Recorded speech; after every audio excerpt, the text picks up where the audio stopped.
Hello, guys, and welcome back to Irene the Educator.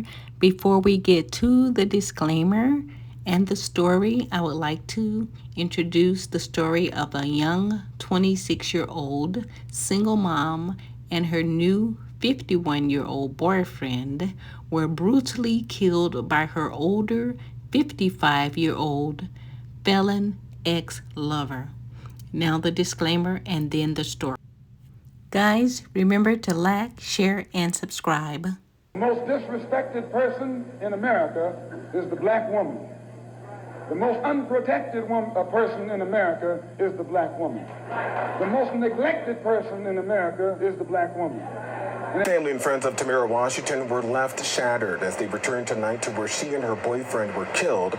Police arrested her ex-boyfriend, a convicted murderer who was out on bond in another case at the time of the killings. I'm devastated. My heart is broken.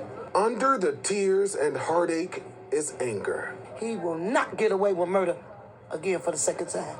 As Tamara Washington's loved ones gather outside of her South Chicago home on Luella near 83rd, family members returning to the scene where Washington and her boyfriend were murdered just days ago. She was a resilient young lady, full of life, happy, loved to sing. Oh my God. Her voice now forever silenced. Prosecutors say early Sunday morning, Stephen Hawthorne entered Washington's home with a key and went upstairs and shot and killed her boyfriend, Norman Redden, while he was in bed. Court documents say other relatives, including Washington's two young daughters, hid in the house while Hawthorne chased Washington down outside, allegedly beating her to death with a large rock. He was soon arrested after a short chase.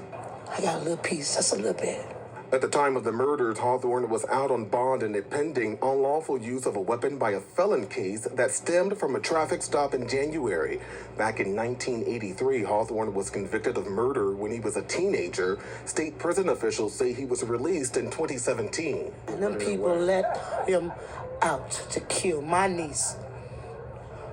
I want justice. As Hawthorne is now back in custody, Washington's family receiving a sign of hope from above. This rainbow is telling me that her death won't be in vain, that he won't get away with this.